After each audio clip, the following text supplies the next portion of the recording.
कल शाम को रात्रि के 7-8 बजे के आसपास कुछ तत्व यहाँ आए और यहाँ पर bulldozer Baba I love you ऐसी बातें बोल रहे थे और यहाँ पर उकसावे की कार्रवाई कर रहे थे। इस पर स्वामी जी क्या सोचते थे? स्वामी जी, लगातार 100 करोड़ सनातनी आपके समर्थन में हुंकार भर रहे हैं। पहली बार ऐसा देखा गया है सनातन धर्म को मानने वाले संत के पीछे, स्वामी के पीछे, शंकराचार्य के पीछे खड़े हैं। लगातार लोगों में आक्रोश बढ़ रहा है और कल जो घटना घटी है, आकर के शिविर के बाहर तत्वों ने आपको ललकारा है, इस पर क्या बोलेंगे आप? अब उनकी हिम्मत इसलिए बड़ी हुई है क्योंकि उनके पीछे सरकार है। वो सोचते हैं कि सरकार की ताकत बड़ी है, हम कहीं भी चले जाएं, कुछ भी किसी को भी चैलेंज कर दें, किसी के सामने जा कर के उसको अपमानित कर दें, हमारा कौन क्या बिगाड़ लेगा। इसी से आप अनुमान लगाइए कि प्रशासन की शह पा करके कोई भी कुछ भी करने के लिए तैयार है। एक डीएम, कमिश्नर, मंडलायुक्त की इतनी हिम्मत नहीं होती है कि शंकराचार्य जैसे संत यानी विभूति की अपमान कर दें। उनको इस शक्ति कहाँ से मिल रही है? उनको कौन आदेश कर रहा है आपका अपमान करने के लिए? देखिए, पहले कुछ लोगों का ये मानना था कि ये घटना मुख्यमंत्री जी के लेवल से नहीं हुई होगी, ये यहाँ के लोकल लेवल पर हो गई होगी, कुछ मिसअंडरस्टैंडिंग हो गई होगी या कोई अधिकारी रहा होगा जिसके मन में कोई खुन्नस रही होगी। लोग पहले दिन यही मान रहे थे, लेकिन उसके बाद जैसे जैसे दिन बीते और मुख्यमंत्री ने इसमें कोई पहल नहीं की और बाद में जब उनके मुख से कुछ निकला तो कालनेमी शब्द निकला इशारा करते हुए, तो इसे लोगों ने पक्का कर लिया कि ये उन्हीं की तरफ से प्रायोजित कार्यक्रम था जिसको यहाँ की पुलिस केवल आज्ञा पालन करते हुए निभा रही थी। आखिर एक पीठ के योगी एक शंकराचार्य से इतना भयभीत क्यों है? क्योंकि योगी गौ हत्या को बढ़ावा दे रहे हैं पीठ पर बैठ करके और शंकराचार्य गौ रक्षा की मांग कर रहे हैं। इसीलिए बीजेपी केंद्र में बैठी, राज्य बैठी है। बीजेपी सनातन धर्म के नाम सत्ता पर आई हुई है। आपके सनातन में और बीजेपी सनातन में क्या अंतर दिखता है आपको गुरुजी? बीजेपी का सनातन तब जागता है जब वो विपक्ष में होती है। जब सत्ता में आ जाती है तो वो भी पुरानी पार्टियों की जैसी हो जाती है, तब वो नहीं, हिंदुत्व की बात नहीं करती। यही अंतर है। और हम तो सदा से एक रस रहते हैं। ऐसा पहली बार हुआ है कि बहन कुमारी मायावती जी कल खुल करके उन्होंने बोला है कि राजनीति और धर्म को अलग होना चाहिए। उनके बयान को आपके समर्थन में देखा जा रहा है, क्या कहेंगे इस पर आप?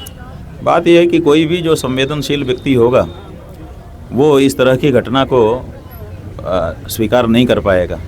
कोई नहीं स्वीकार कर रहा है। मायावती हों, चंद्रशेखर रावण, जिसको कहते हैं रावण ही नाम रख दिया है, उसने भी कहा है कि शंकराचार्य जी और वो जो बच्चे हैं जिनके साथ अभद्रता के वीडियो आए हैं, ये नहीं होना चाहिए। और बाकी पार्टियों के लोग भी निरंतर अपनी बात उठा रहे हैं। लेकिन गजब की बात है कि प्रयाग के धर्म क्षेत्र में बटुकों को, सन्यासियों को, महिलाओं को, वृद्धों को, शंकराचार्य को मारा पीटा, अपमानित किया जाता है। बीजेपी का कोई व्यक्ति नहीं बोलता है। बीजेपी पार्टी, इसका मतलब पूरी पार्टी इस अत्याचार के साथ खड़ी है। अत्याचार के, अगर उनका नेता अत्याचार करेगा तो उस अत्याचार के साथ भी बीजेपी पार्टी खड़ी रहती है। गजब की बात है। ये सब जनता देख रही है। लगातार लोग कहते हैं मीडिया गोदी मीडिया बोलते हैं, लेकिन जिसको लोग गोदी मीडिया बोलते हैं, आज तक, इंडिया टीवी, जितने चैनल हमारे हैं राष्ट्रीय मीडिया, लगातार आपको दिखा रहे हैं, पल पल खबर दिखा रहे हैं। इस पर क्या कहेंगे आप? मीडिया के लिए क्या बोलेंगे आप? मीडिया के लिए हम बोलेंगे कि जनता जो बोलती है बिल्कुल सही बोलती है। जनता कभी गलत नहीं बोलती है। कोई समय था जब मीडिया सचमुच गोदी मीडिया हो गई थी, और इसका उदाहरण हम आपको बताना चाहेंगे कि आज वाराणसी में घाट पर बना एक मंदिर, जिसमें शिवजी का मंदिर था और अहिल्याबाई होलकर की मूर्ति थी, उसको तोड़ा गया है। तो मीडिया उसको दिखा रही है कि मन तोड़े जा रहे हैं। लेकिन इससे पहले 2-2 हज़ार, 3-3 हज़ार साल पुराने, 500-500, 800-800 साल पुराने, जिनका पुराणों में उल्लेख है, ऐसे 150 मंदिरों को तोड़ दिया गया। मीडिया ने कवर ही नहीं किया। तो वो जो मीडिया थी वो गोदी मीडिया थी, बिल्कुल सही है। जनता ने बिल्कुल सही कहा। अब इधर बीच में मीडिया का रुझान बदलने लगा है। क्यों लग रहा है ऐसा बदल रहा है? अब जब देश के मुद्दे देख रही है मीडिया, भाजपा के अत्याचार से जिस तरह से जनता पीड़ित है, मीडिया भी तो नज़र रखती है कि हम आगे क्या होने वाला है, भविष्य हमारा क्या होगा, मौसम में हम भी पहचाने रहें। तो वो देख रही है, इसीलिए अब गोदी से थोड़ा सा बाहर अपने आप को हाथ पैर ले जा रही है कि हम अपने कदम पे खड़े हो जाएं। कल को गोदी में रहेंगे तो क्या होगा हमारा। भाजपा की लोकप्रियता है कि स्वामी जी की लोकप्रियता, इस पर क्या कहेंगे? बीजेपी की लोकप्रियता कि आपकी लोकप्रियता भारी पड़ रही है लोगों को? किसी की लोकप्रियता भारी नहीं पड़ती है। सत्य भारी पड़ता है, इसलिए सत्य के साथ जो खड़ा होगा वही भारी पड़ेगा। एक अंतिम सवाल, मेला प्रशासन आप पर आरोप लगा रहा है कि आपने नई परंपरा डालने का प्रयास किया, इस पर क्या बोलेंगे आप? क्या नई परंपरा आप कर रहे थे? क्या चीज़? बस मेला अधिकारी ने आरोप लगाया है, कमिश्नर ने, कि पालकी की परंपरा माघ मेले में नहीं होती थी। इस पर आप नई परंपरा शुरू कर रहे थे, उनको जानकारी इसकी नहीं थी, इस पर क्या कहेंगे आप? वो झूठ बोल रहे हैं? बात यह है कि बिल्कुल झूठ बोल रहे हैं, साफ झूठ बोल रहे हैं। अब तो लोगों ने बीते 2-3 माघ मेले के वीडियो निकाल करके पब्लिक कर दिए हैं। हर माघ मेला में हम इसी तरह से पालकी से जाते हैं, इसी तरह जुलूस लेके जाते हैं, सबको स्नान करते हैं, कभी किसी पब्लिक को कोई समस्या नहीं हुई।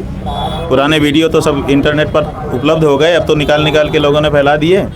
अब क्या कहेंगे? वो बिल्कुल झूठ बोल रहे हैं, साफ झूठ बोल रहे हैं, सफ़ेद झूठ बोल रहे हैं। अखाड़ा परिषद और कुछ चाटुकार संत जो जब जाते थे तब इन्हीं की पुलिस लेके जाती थी, वो भी वीडियो में दिख रहा है, और इस बार भी पुलिस ही ले करके गई थी।